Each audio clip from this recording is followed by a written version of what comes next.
14व्या शतकातील पांडवकालीन बारव आहे।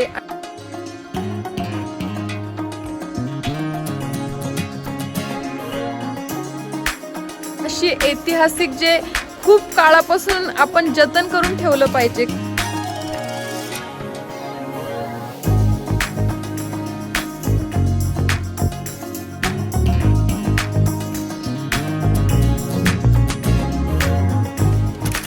Welcome to my YouTube channel. आणि आज आपण आलेलो आहे मंचर मधील तपणेश्वर महादेव मंदिरामध्ये, जे अतिशय सुंदर मंदिर आहे। मी तुम्हाला मंदिराविषयी पूर्ण माहिती सांगणार आहे आणि पूर्ण मंदिरही आपण बघणार आहोत, त्यामुळे व्हिडिओ शेवटपर्यंत नक्की बघा आणि चॅनलवरती नवीन असाल तर चॅनलला सबस्क्राइब नक्की करा। पुण्यामधील मंचर हे व्यापारी दृष्टीने आंबेगाव तालुक्यातील एक महत्त्वाचे ठिकाण आहे, पण याच मंचरला ऐतिहासिक दृष्ट्या देखील खूप महत्त्वाचे स्थान आहे। येथील आज आपण तपनेश्वर मंदिरात आलेलो आहे। या पवित्र भूमीत प्राचीन काळापासून ऋषीमुनी तप करत होते। त्यांच्या तपामध्ये बलाढ्य राक्षस भीमासूर वारंवार विघ्न आणू लागला आणि भीमासुराच्या अत्याचाराला कंटाळून ऋषीमुनी भगवान शंकरांना शरण गेले। भगवान शंकर ऋषीमुनींच्या मदतीला धावून आले आणि ही बातमी भीमासुराला कळली आणि त्याने आपल्या सामर्थ्याने भगवान शंकरांना तेथेच रोखून धरले। त्यावेळी गणपतीच्या सांगण्यावरून भगवान शंकरांनी येथे 12 वर्ष तपश्चर्या केली। भगवान शिवांनी येथे 12 वर्ष तपश्चर्या केली, म्हणून या पावन भूमीचे नाव तपणेश्वर असे पडले। या निसर्गरम्य तीर्थावर पांडवांनी तपस्या केली असे पौराणिक संदर्भ देखील उपलब्ध आहेत। परिसरात सभागृह वगैरे बांधलेलं आहे। गंगानाथजी महाराज आश्रम, मंदिर परिसरही खूप छान आहे।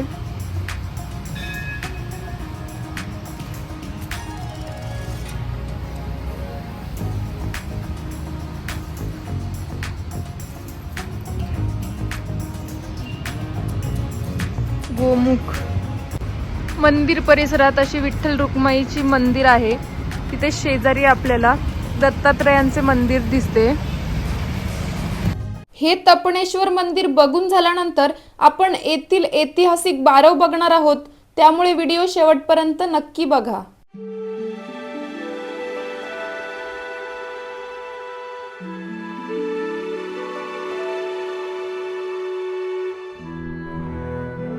गाईज, याच्यात कोणाकोणाला कासव दिसले मला कमेंट करून सांगा।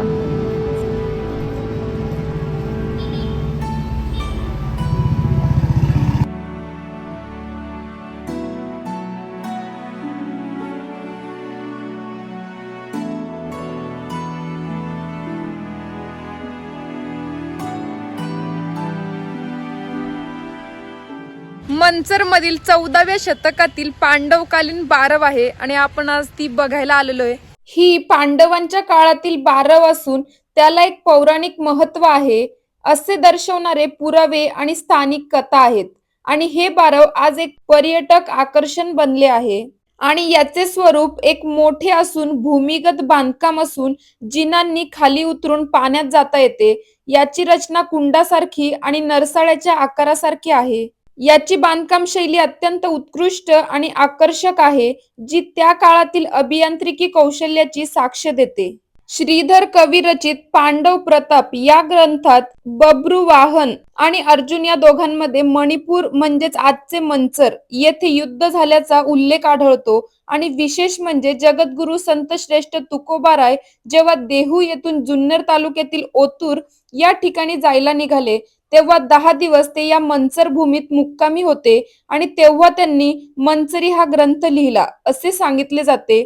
या व्यतिरिक्त बदामीचा चालुक्य राजा विनयादित्य याच्या काळात 29 एप्रिल 690 सालच्या ताम्रपटात मंचरचा मंचोह या नावाने उल्लेख केलेला आढळतो। महाराष्ट्रात यादव घराण्याची सत्ता असताना मंचर गावी वर्ष 1266 असून तारनाम संवत्सर शुद्ध पंचमी असल्याचे दिसून येते। इंग्रजी कालखंडाप्रमाणे हे साल 1344 ते 1345 असे असावे। या कालखंडात या चौमुखी बारवेचे बांधकाम करण्यात आले।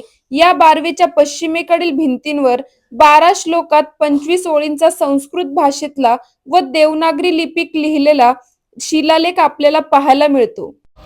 किती स्वच्छता आहे सगळीकडे आणि तुम्ही सुद्धा इथे आल्यानंतर स्वच्छता ठेवा. साबण शॅम्पू लावू नये किंवा अशी आपणच पाळल्या पाहिजेत, कारण अशी ऐतिहासिक जे खूप काळापासून आपण जतन करून ठेवलं पाहिजे, कारण ह्यांना या अशा गोष्टींना आपण नाही संवर्धन करणार तर कोण करणार.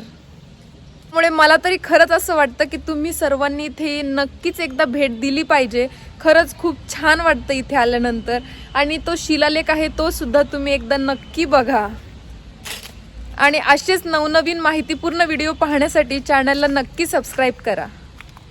तपणेश्वर मंदिर आणि तेथील बारव पाहून झाल्याच्या नंतर आम्ही मंचर मधील कालभैरवनाथाचे मंदिर आणि तेथील रामेश्वर मंदिर यांचे दर्शन घेतले. तुम्ही व्हिडिओ शेवटपर्यंत पाहिलात याचाच अर्थ तुम्हाला व्हिडिओ आवडलेला आहे.